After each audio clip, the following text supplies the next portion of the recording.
Il est 10 h sur BFM TV, soyez les bienvenus, édition spéciale pour suivre cette course contre la montre qui se poursuit face aux flammes avant le retour de la tramontane, des fortes chaleurs attendues dès demain. Le combat se poursuit dans l'Aude et il reste acharné. Le feu, vous le savez, désormais fixé, mais il ne sera pas éteint avant plusieurs jours. Dispositif toujours très important sur place face au plus gros incendie depuis au moins 50 ans et une surface de 17 000 hectares parcourus. BFM TV au cœur de cet incendie. Nos équipes sont mobilisées, vous les voyez, pour vous tenir informés en direct, minute par minute, de l'avancée de la situation. On va commencer par rejoindre Pauline Sarafi au poste de commandement avec cette journée décisive qui a débuté pour les pompiers.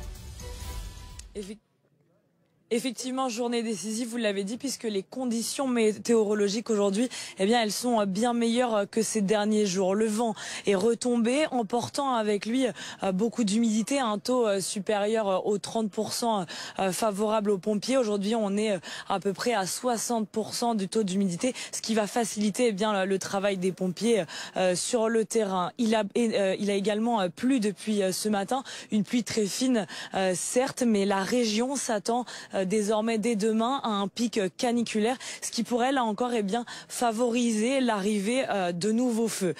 Pour ça, pour pouvoir continuer leur travail sur le terrain, eh bien le dispositif va être sensiblement le même que les derniers jours. Le préfet a annoncé environ 1850 hommes sur le terrain, accompagnés d'environ 600 engins, aidés également par un dispositif aérien. Et vous allez le voir derrière moi, un hélicoptère bombardier d'eau qui vient de se poser et qui va bientôt commencer à retourner sur l'incendie, à effectuer ces opérations de repérage sur les points chauds, les derniers points chauds qu'il reste sur ces 16 000 hectares brûlés, pour éviter que le feu ne reparte. Il reste encore, je le disais, de nombreux foyers actifs et le travail des pompiers sur le terrain est loin d'être terminé. Merci beaucoup Pauline Sarafi avec Margot Vizade en direct de Saint-Laurent de la Cabrerise pour BFM TV. On reste bien sûr sur le terrain. Priorité au direct avec vous, Pierre Barbin, puisque les pompiers, on comprend, se préparent à affronter une 4e journée d'incendie. Oui, la plupart sont actuellement sur ce camp de base où on se trouve avec Vincent Berthezen. Vous voyez les camions qui sont prédispositionnés derrière moi, une dizaine de camions qui sont là, prêts à partir, avec ces hommes qui vont donc quitter les lieux dans les prochaines minutes. Il y a eu une relève il y a quelques dizaines de minutes maintenant entre ceux qui ont travaillé cette nuit et ceux qui vont travailler aujourd'hui. Il y a eu un point de situation aussi fait par les chefs de colonne avec des cartes très précises pour savoir où il faut aller. Je vous montrais les camions à l'instant. On va vous expliquer aussi ce qui va se passer dans la journée pour ces pompiers. On le voit juste là d'ailleurs, avec ces camions prédispositionnés près de cette forêt, parce que hier le feu était à quelques dizaines de mètres d'ici. Il a fallu déjà travailler pour ces pompiers à cet endroit. Ça veut dire qu'il y a de nombreux points chauds, de nombreuses lisières à traiter, et vous voyez ces pompiers qui sont prédispositionnés. On devine en tout cas les lances à incendie au pied de ces camions, avec ces hommes qui sont dans l'attente, qui vont commencer à travailler dans les prochaines minutes maintenant. Il y a des camions et des équipes prédispositionnées comme ça un petit peu partout autour de la commune de Saint-Laurent. C'est vrai que ça va être un travail encore acharné aujourd'hui, je disais, avec de nombreux points chauds à traiter, surtout dans des endroits qui sont parfois escarpés, difficiles d'accès. On discutait avec un pompier tout à l'heure qui nous expliquait qu'il fallait parfois aller à pied pour tenter de retrouver ces points chauds. C'est vrai que ça va être un travail acharné tout au long de la journée, et on sait que ça va continuer encore et encore dans le week-end. Merci beaucoup Pierre Barbin avec Corentin Guistaud. Voilà pour le point en direct sur la situation.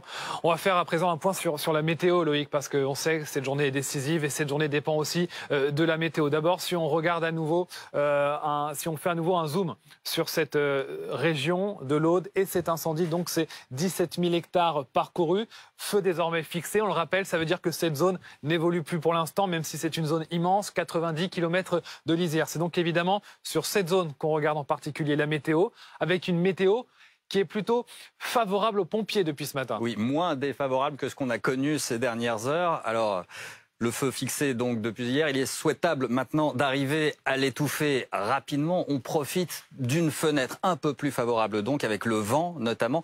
C'est un vent marin qui s'est levé, il a même apporté quelques bruines dans le courant de la matinée. Il apporte donc de l'humidité, 90% d'humidité en ce moment du côté de Lézignan-Corbière notamment, 24 degrés et 20 km/h de vent. Les conditions sont moins délicates.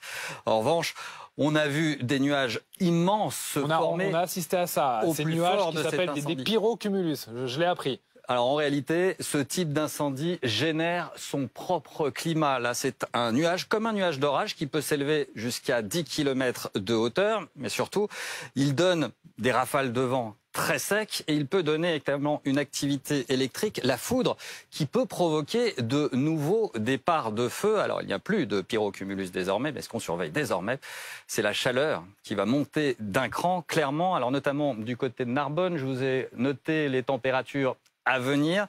C'est bel et bien une canicule qui démarre demain dans le département de l'Aude. Dès cet après-midi jusqu'à 31 degrés. Là, forcément, l'humidité va chuter fortement. Ce samedi, on atteindra les 34 degrés. Dimanche, des pointes à 39, voire 40 degrés. Les derniers foyers, les derniers points chauds peuvent facilement gagner en intensité avec ces températures très élevées. Il faut noter également ce week-end le vent qui va tourner. C'est une tramontane qui va se mettre à souffler à nouveau à partir de samedi aux alentours des 50 km/h. Donc un encore vent de dans le terre sens inverse. Qui pourrait rabattre les flammes éventuelles de l'autre côté, donc à nouveau en direction du littoral. À nouveau des inquiétudes, d'autant qu'encore une fois, le feu est fixé. La surface ne progresse plus. En revanche, il reste des flammes encore immenses, évidemment, qui pourraient être attisées par les vents et renforcées par les fortes chaleurs attendues dès demain. On va faire un point justement avec le préfet de l'Aude, Christian Pouget. Merci d'être notre invité en direct sur BFM TV. Le feu est donc fixé depuis hier soir. Pour l'instant, la vigilance reste extrême pour vous.